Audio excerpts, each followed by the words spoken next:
आज समाज सेवी रामदेव सेन कोच जी के आवास पर हरियाणा केस कला विकास बोर्ड कौशल विकास बोर्ड के चेयरमैन श्री यशपाल जी ठाकुर हमारे बीच में हैं। हम जानना चाहेंगे आप कैसा महसूस कर रहे हो? बहुत बढ़िया। वर्मा जी, महसूस तो आप लोगों के बीच में आके, अपने परिजनों के बीच में आके खुशी जाहिर होती है और इसके साथ साथ एक दूसरे से विचार प्रकट करके, और हमारी तो एक जिम्मेदारी भी है कि जो भारतीय जनता पार्टी हर समाज के हर वर्ग के अंतिम व्यक्ति के विकास के लिए जो कार्य कर रही है, उनके लिए का प्रचार और प्रसार करने के लिए हमें मौका मिलता है आप लोगों के बीच में बैठने का, तर्क वितर्क करने का। और सभी लोग आप आज जो भारतीय जनता पार्टी की नीति जो कार्य करेंगे, मेरे ख्याल में 90% 95% लोग खुश हैं, और 5-4% लोग जो भाई किसी न किसी कारण से वो भी आगे आने वाले समय में वो भी सारे खुश हो जाएंगे। जो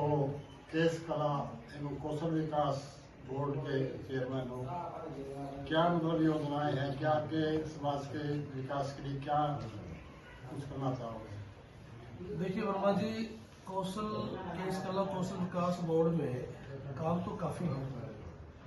उसमें अभी ये 15 मार्च जो पिछले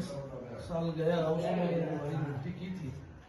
और उसके बाद लोकसभा का चुनाव 16 तारीख को आचार संहिता लगी थी, तो 2-3 महीने उसमें चले गए।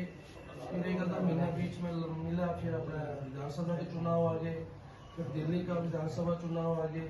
फिर ये स्थानीय निकाय के चुनाव हो गए। तो चुनाव भी खत्म हो चुके हैं, और चुनाव खत्म होने के बाद हमने जितने भी हमारे केस कला कौशल विकास बोर्ड से जुड़े हुए जितने भी हैं, उनके लिए हमने एक अच्छी योजना बनाई है। जैसे मैं बताना चाहूँगा कि जो बच्चे हमारे किसी न किसी प्रकार से वो अपनी पढ़ाई को जारी नहीं कर सकते, पढ़ाई अधूरी छूट जाती है, उनको हमें उनकी इंटरेस्ट के अनुसार हमने चयन किए हैं 20 बड़े बड़े सैलून, 20 सैलून हमने उनको छटनी की है,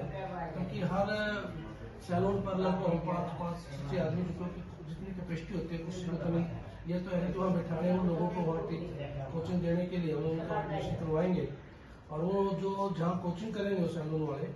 उनसे हमारी बात भी हुई और मीटिंग भी लेंगे हम, कि जो बच्चा कोचिंग करेगा वो गरीब परिवार से होता है, अगर वो 5-6 महीने वहाँ फ्री कोचिंग करेगा तो अगर वो पैसे कमाता होगा, उसका घर का बैलेंस बिगड़ जाता है। तो इसलिए हमारा प्रयास है कि उसको कम से कम हर महीने स्टाइपेंड के रूप में 5,000, 6,000 लोग सरकार फैसला करेगी, वो उसको दें। और उसके साथ साथ जो कोचिंग करेगा, जो सैलून ब्यूटी पार्लर का जो काम उनको सिखाएगा, हम उनको भी चाहते हैं कि कुछ ना कुछ उनको भी दे। तो मैंने एवरेज लगाई थी कि अगर 6 महीने में हम कोर्स कराते हैं एक बच्चे का, तो उस पर लगभग 10,000 रुपये का खर्चा आता है। तो अगर उसको कम ज्यादा भी करें, हम कम से कम 50,000 रुपये का एक खर्चा लगाते हैं 6 महीने में एक बच्चे का। तो 20 सैलून की अगर हम बात करें तो केंद्र बना के उनको 5-5 आदमियों का अगर वहाँ उनको ट्रेनिंग दिलाए तो 100 बच्चों की एवरेज आती है, और 100 बच्चों का 50,000 के एवरेज का मेरे ख्याल में आपको देखने कितना खर्चा आता है। तो सरकार से हमने मांग की है कि वो हमारे को बजट दिया जाए, ताकि उन बच्चों को हम ट्रेनिंग देकर उनको अपने कामों पर दिया जाए। और आगे बात रही अगर सरकार थोड़ा सा और बजट देगी तो उसको ना के बराबर हम इंटरेस्ट पर उनको लोन देके भी हम रोजगार खड़ा करने की कोशिश। ये थे हमारे बीच में चेयरमैन यशपाल ठाकुर जी, जिन्होंने समाज के उत्थान के लिए बीड़ा उठा रखा है, और सरकार बीजेपी सरकार के अपनी पूरी योजनाओं को क्रियान्वित कर रहे हैं।